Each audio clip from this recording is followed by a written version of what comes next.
It looks like we're recording, so I am going to start today. Last Bookkeeping Academy, we did a deep dive into the creation of the chart of accounts, specifically the adding and importing of accounts.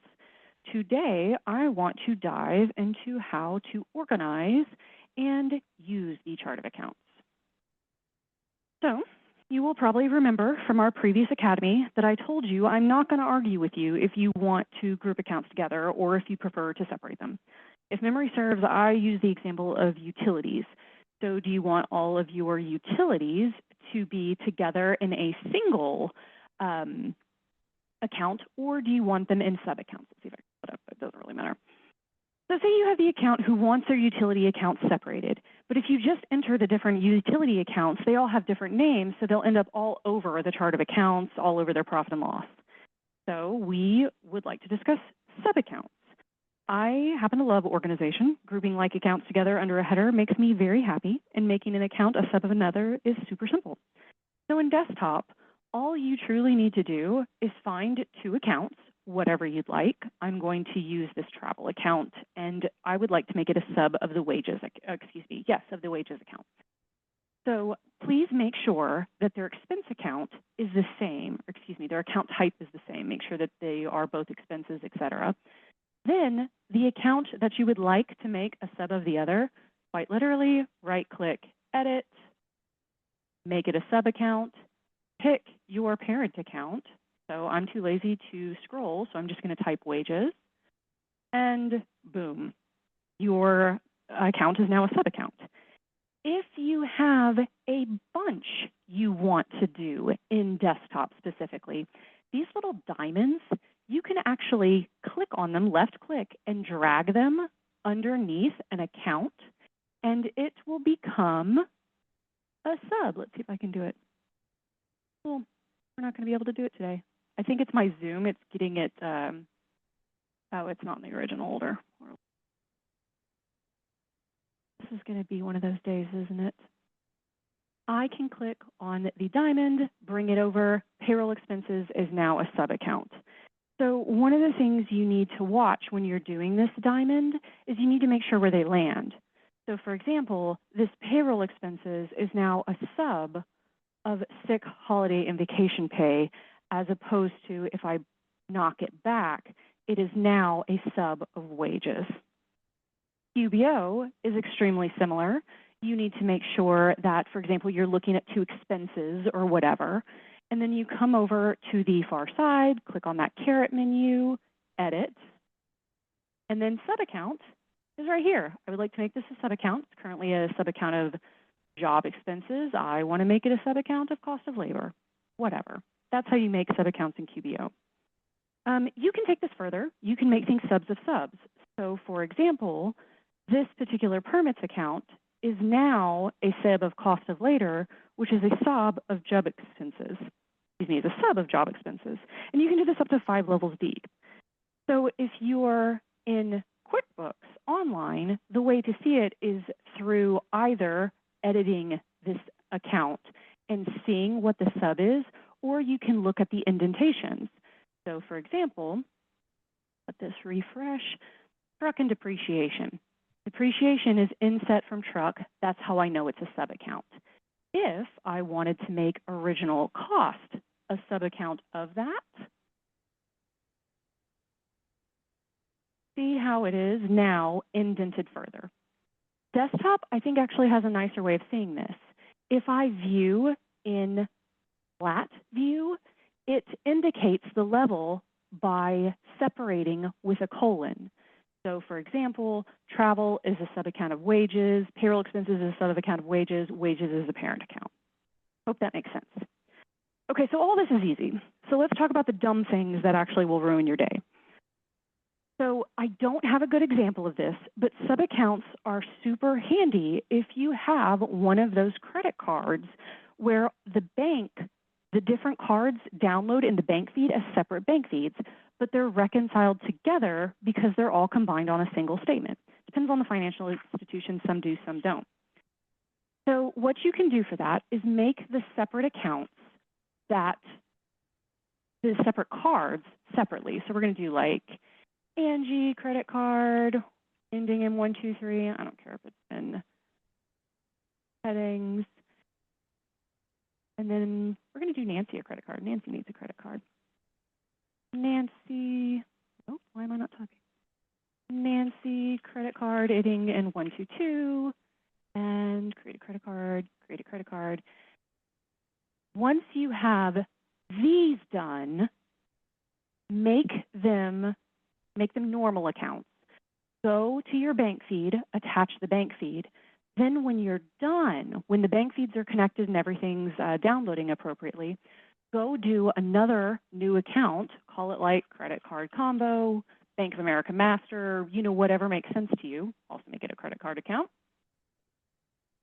And then, again, after the bank feeds are connected, go make each of these subs of the credit card combo. What will happen is when you go, and here, let me just add Nancy's too, just make it a little easier to see. There we go. Now, when you go into reconcile, after all the transactions are coded for the month, etc., go to credit card combo, reconcile this account, and it will include all of your subs. So again, very handy. So now we're going to go to one of my pet peeves with sub-accounts. So when there's technically nothing wrong with coding your different transactions to the parent and the subs, but I want to show you what happens. So in QuickBooks Online, if you code a transaction to the parent account, so like for example, look at this automobile account down here. This 11396 is coded to the parent account, and however many of these transactions are, maybe there's 5 transactions, whatever, this 34941 is in fuel.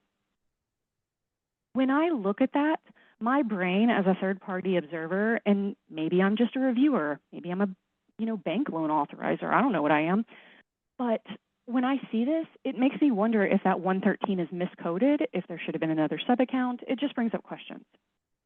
On desktop, what it looks like, so if you look at car truck expense, when you code an expense to a parent account, it creates this other account, if you will, and this is only on your reports. This codes to an account that adds -other, so it looks like you have a sub-account, but if you go to your chart of accounts, that doesn't exist, it's in the main.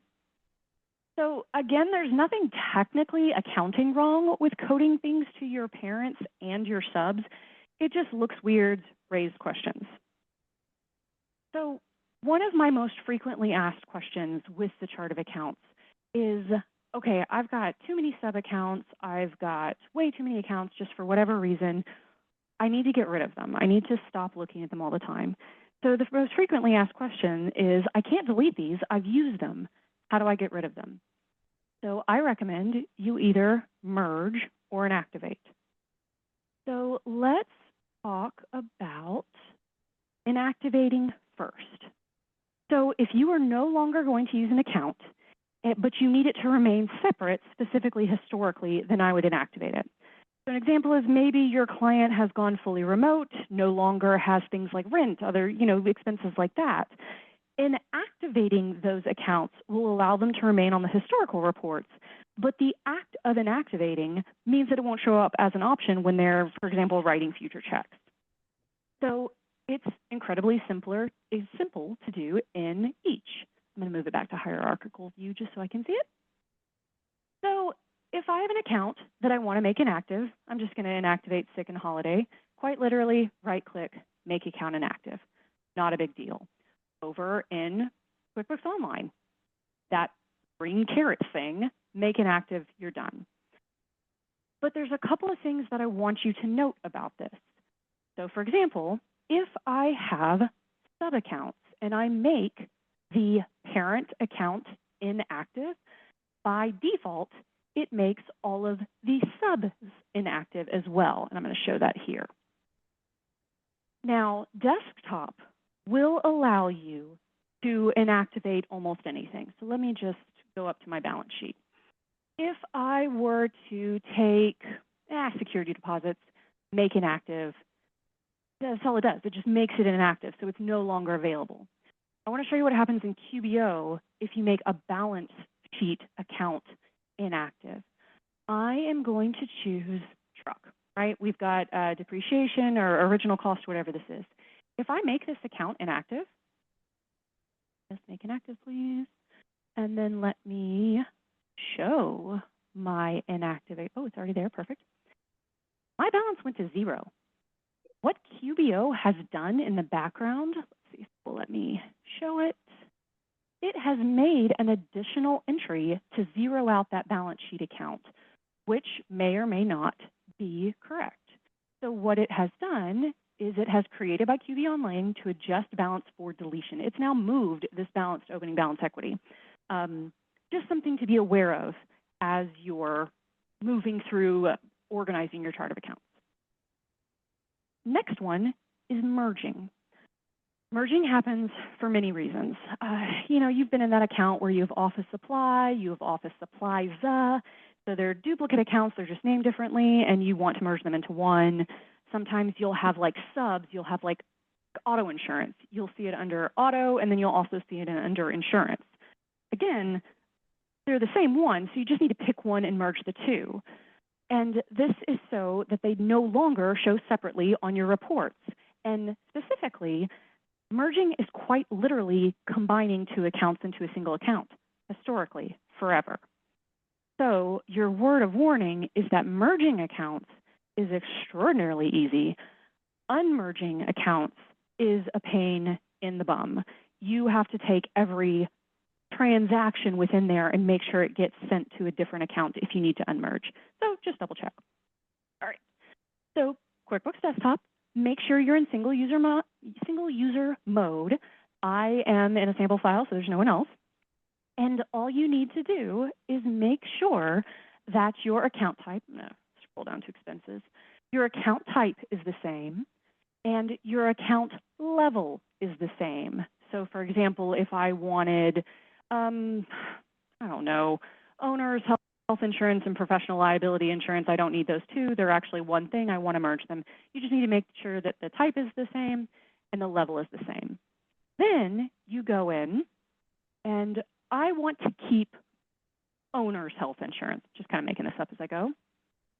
So what I will do is edit the account, copy this name, I'm going to keep note of the number, 6185, copy the name exactly, come to the other account, 185 is the number I'm looking for, and rename it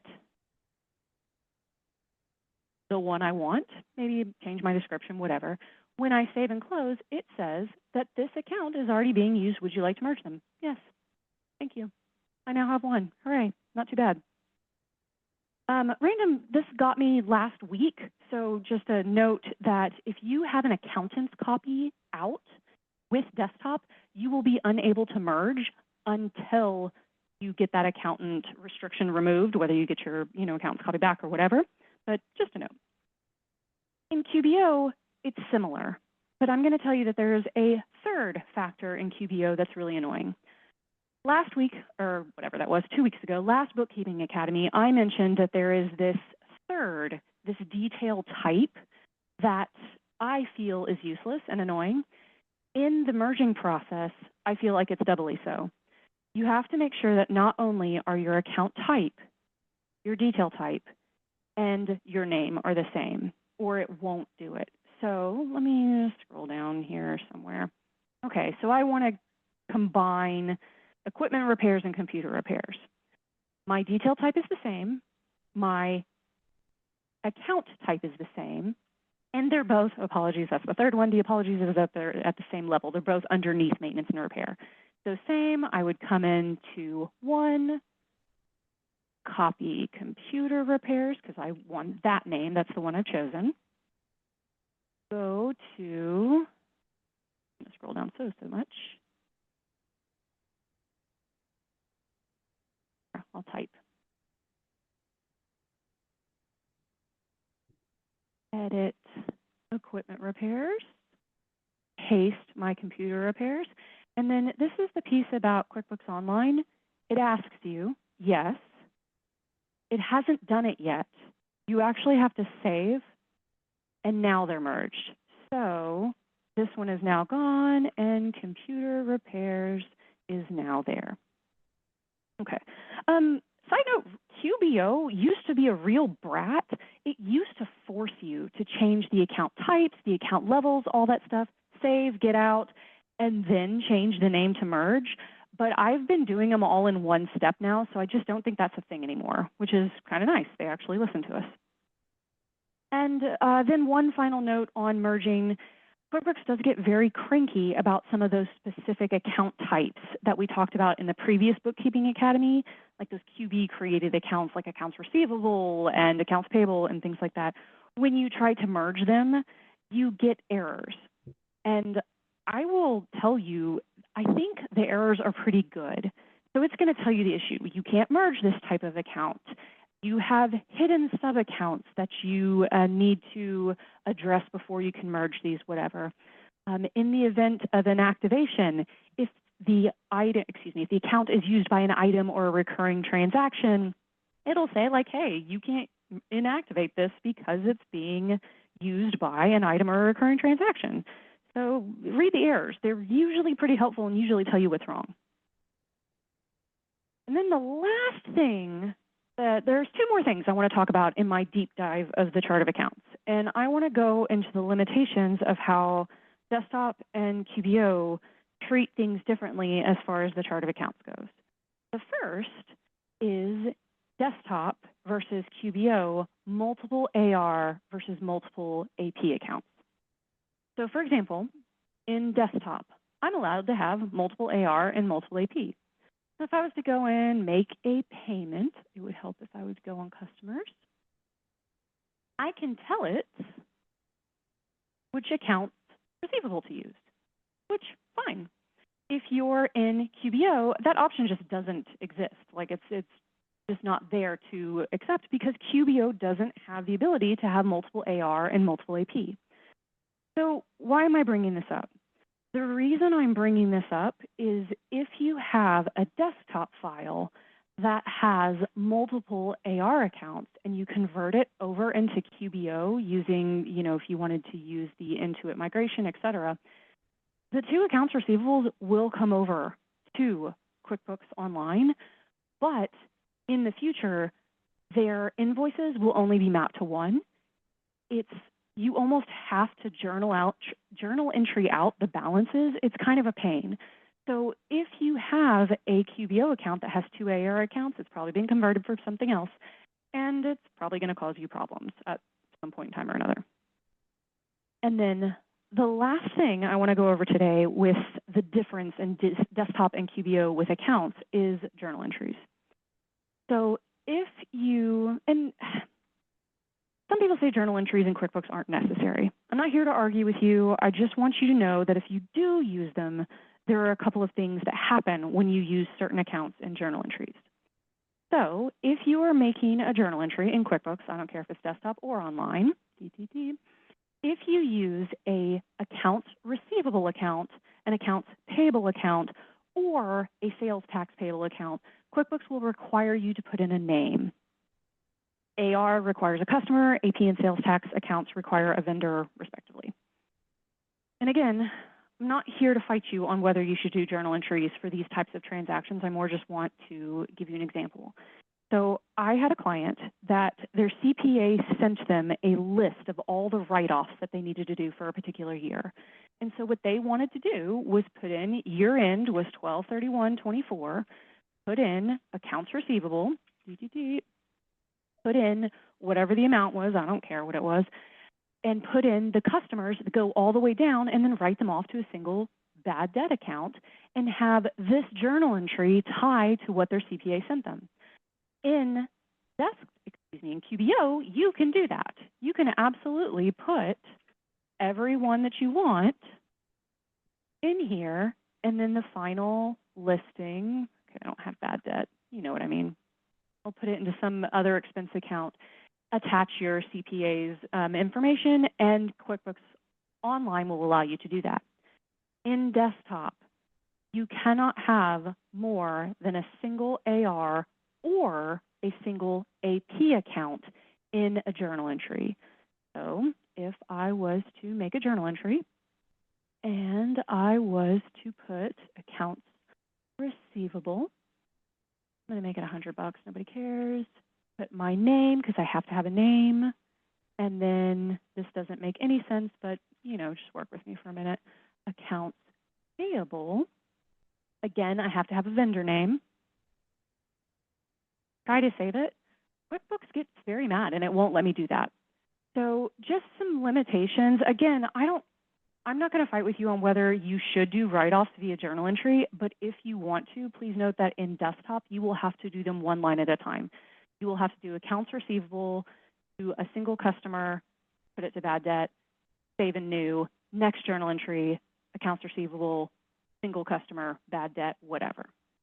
So I may not have an answer for every single chart of accounts issue, but you know, that's where we are. So that was my deep dive into the chart of accounts. It is 11:52, so I kept it down to 20 minutes. And if you guys have any questions, let me know.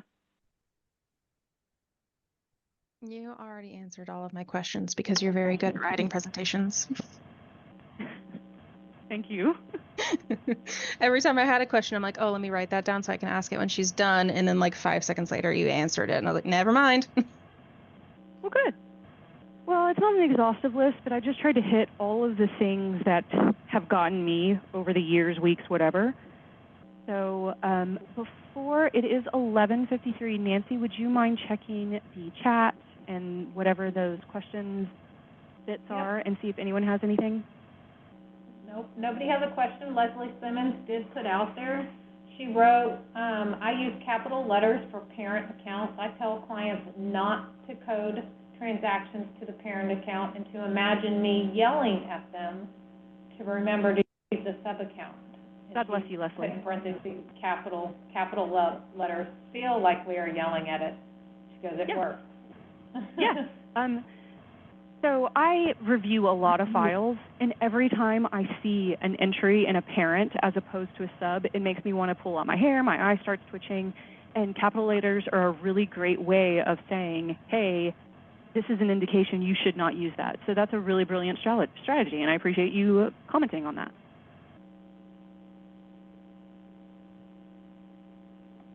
So thank you, Leslie. Thank you, Leslie. If there's nothing else, I'm going to let you have 5 minutes back. Thank you. Thanks, everyone. I hope you have a wonderful rest of your Wednesday. Thank you. Everyone have a good day. Thank you.